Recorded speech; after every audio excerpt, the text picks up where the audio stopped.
இந்த உலகத்தில் மிகப்பெரிய சாம்ராஜ்யங்கள் வீழ்த்தப்பட்டிருக்கு. மிகப்பெரிய வெற்றியாளர்கள் தோற்கடிக்கப்பட்டிருக்காங்க. மிகப்பெரிய நிறுவனங்கள் காணாமல் போயிருக்கு, தொலைஞ்சு போயிருக்கு, பேங்க்ரப்ட் ஆகிருக்கு, திவாலாயிருக்கு.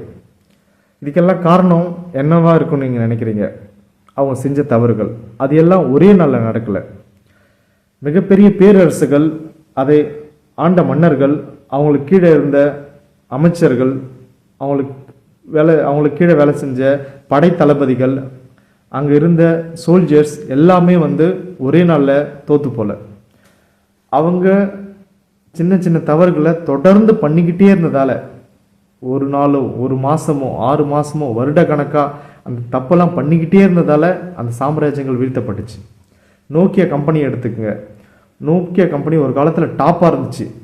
மொபைல் ஃபோன் இண்டஸ்ட்ரியிலே அது டாப்பாக இருந்துச்சு பட்டன் ஃபோன் இருக்கும்போது. ஆனால் அவங்க டச் ஃபோன் வந்ததுக்கப்புறம் அவங்கள அப்டேட் பண்ணிக்காதனால ஒரே நாளில் நடக்கலை. அவங்க அப்டேட் பண்ணிக்காததுனால கொஞ்சம் கொஞ்சமாக அவங்க அந்த இண்டஸ்ட்ரியிலேருந்து அப்படியே வெளியே போயிட்டாங்க, காணாமல் போயிட்டாங்க. ஆங்கிலேயர்கள் நம்ம நாட்டை ஒரே நாளில் பிடிக்கல. அவங்க கொஞ்சம் கொஞ்சமாக உள்ளே எல்லாத்தையும் அனலைஸ் பண்ணி எல்லாத்தையும் பார்த்து 6 மாதம் 8 மாதம் 1 வருஷம் 2 வருஷம் அப்படின்னு டைம் எடுத்து தான் பிடிச்சாங்க.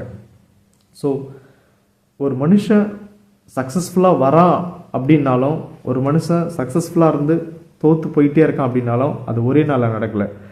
அவங்க செய்கிற நல்ல விஷயங்கள், தொடர்ந்து செஞ்சுக்கிட்டே இருக்க நல்ல விஷயங்கள் தான் அவங்கள உயர்த்துது. மேலே இருக்கிற சக்ஸஸ்ஃபுல்லாக இருக்கிற பீப்புள், இந்த சாம்ராஜ்யம், கம்பெனிஸ் எல்லாமே தொடர்ந்து அவங்க தப்பை செஞ்சுக்கிட்டே இருக்காங்க அப்படின்னா அவங்க தோற்று போகிறாங்க, கீழே வந்துடுறாங்க. ஸோ உங்கள் லைஃப்பில் நீங்கள் நல்ல விஷயங்களை செஞ்சுட்டு இருந்தீங்க அப்படின்னா, ஒரு புதுசாக ஒரு ஸ்கில்லை கற்றுக்குறீங்க அப்படின்னா, புதுசாக ஏதோ செய்ய ட்ரை பண்ணுறீங்க அப்படின்னா, ஒர்க் அவுட் பண்ணுறீங்க, எக்ஸசைஸ் பண்ணுறீங்க, புக்ஸ் படிக்கிறீங்க, ஒரு ஸ்கில்லை கற்றுக்குறீங்க அப்படின்னா அதை தொடர்ந்து செய்யுங்க.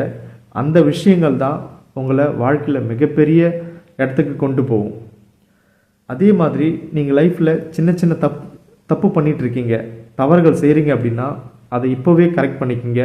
ஏன்னா அதுதான் உங்களை ஒரு காலத்தில் தோல்வியாளராக மாற்ற போகுதுன்னு அர்த்தம். உங்களுக்கு அவமானத்தை கொண்டு சேர்க்க போகுதுன்னு அர்த்தம். ஃபார் எக்ஸாம்பிள், நீங்கள் காலையில் தினமும் லேட்டாக எந்திரிக்கிறீங்க, எக்ஸசைஸே நீங்கள் பண்ணுறதில்ல, அதிகமாக ஜங்க் ஃபுட் சாப்பிட்றீங்க, அதிகமாக கடன் வாங்குறீங்க, புதுசாக எதையும் நீங்கள் கற்றுக்கிறதில்ல, உங்களுடைய பாடியை நீங்கள் கரெக்டாக டேக் கேர் பண்ணுறதில்ல அப்படின்னா ரொம்ப கேர்ஃபுல்லாக இருந்துக்குங்க. இந்த காரணங்களால் தான் நீங்கள் ஒரு நாள் தோல்வியை சந்திக்க போகிறீங்க. அது ஃபினான்ஷியலாக இருக்கலாம், உங்கள் ஃபேமிலி ப்ராப்ளமாக இருக்கலாம், இல்லை உங்களுடைய வேலையில கூட இருக்கலாம்.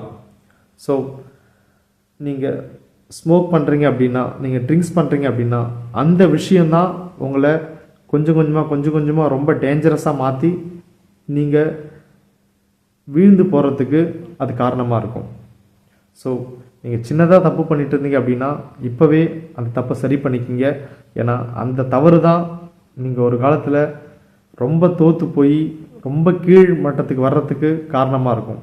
நீங்கள் நல்ல விஷயங்களை செஞ்சிட்ருக்கீங்க அப்படின்னா மணி இப்போவே சேவ் பண்ண ஆரம்பிச்சிட்டிங்க, நீங்கள் ஒரு ஸ்கில்லை கற்றுக்க ஆரம்பிச்சிட்டிங்க, நீங்கள் புதுசாக இன்வெஸ்ட் பண்ண ஆரம்பிச்சிட்டிங்க அப்படின்னா, நீங்கள் எக்ஸசைஸ் பண்ண ஆரம்பிச்சிட்டிங்க அப்படின்னா, நல்லா ஹெல்த்தியாக சாப்பிட ஆரம்பிச்சிட்டிங்க அப்படின்னா அந்த விஷயங்களை தொடர்ந்து செய்யுங்க. அந்த விஷயங்கள் தான் உங்களை மிகப்பெரிய வெற்றியாளர்களாக ஒரு நாள் மாற்றும் அப்படின்றத மறந்துடாதீங்க. தேங்க்யூ. பிடிச்சிருந்தா சப்ஸ்கிரைப் பண்ணுங்கள்.